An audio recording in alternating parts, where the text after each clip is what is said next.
This is the question that vegans love to be asked.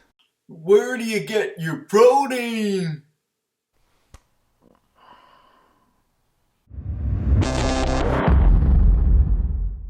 Most vegans are probably sick of being asked, where do you get your protein? But when people ask me questions about nutrition or about veganism, I see it as an opportunity to educate that person. So there's no bigger nutritional myth than the one that says that plant proteins are inferior to animal-based proteins and that animal proteins are needed for optimum human health. The belief that animal protein is necessary for good health is one of the biggest reasons that keeps people eating meat.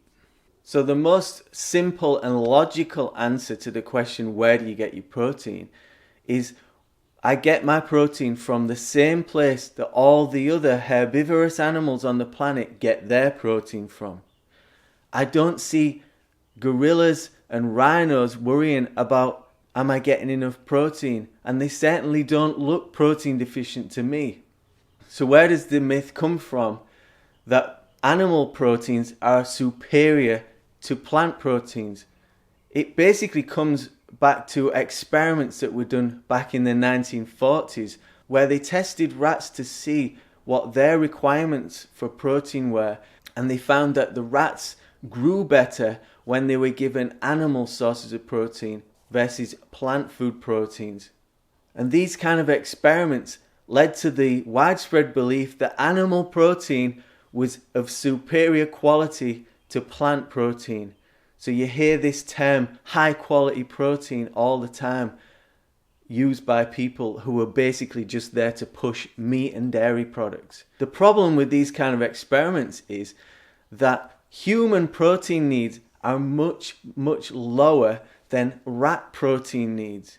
So humans take 17 years to reach maturity, to reach like adulthood. Rats only take 5 or 6 months. And there's no point in our life cycle where we grow faster than when we're first born. Baby rats double in size in the first 4.5 days of their lives. Human babies double in size in the first 6 months of their life. So rats have a much higher protein requirement than humans. So what do human babies eat in the first 6 months of their lives when they grow way faster than at any other time in their lives? They drink breast milk, right? Mother's milk. And how much protein is in mother's milk?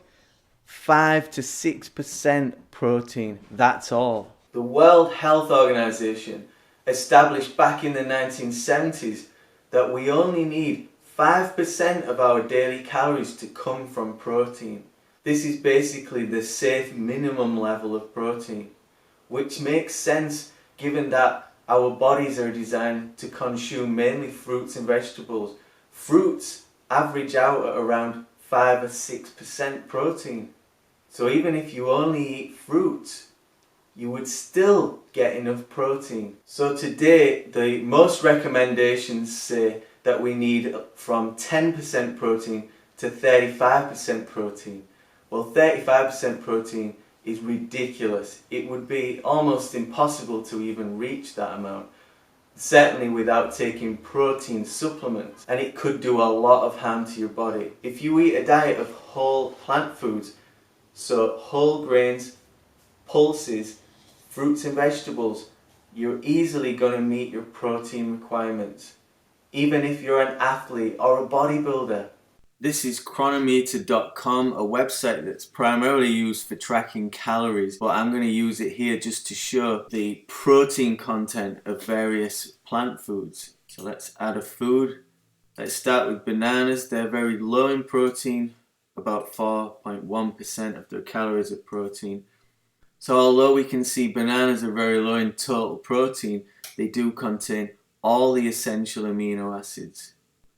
So let's say I just ate 2,500 grams of potatoes. That's 2,300 calories there. And look at the protein. I've got more than I even needed. Okay, so let's say I ate 3 cupfuls of rice, that's dry weight, that's just over 2,000 calories, and look at that, I've got almost all of my protein for the day.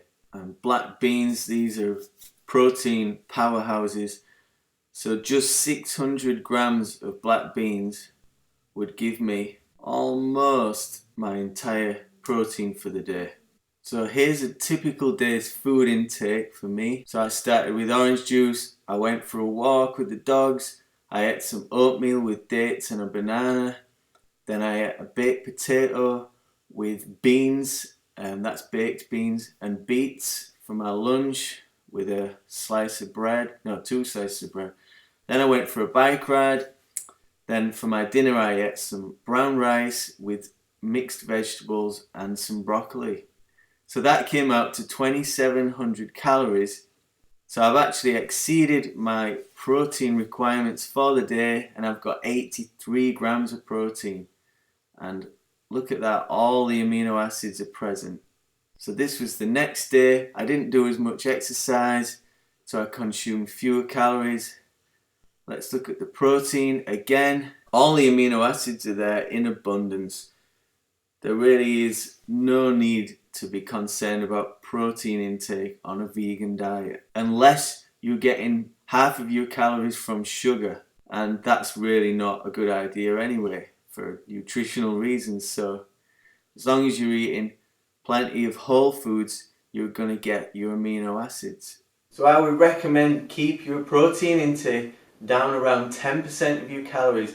There's no need to supplement with protein powders, whether you're vegan or not.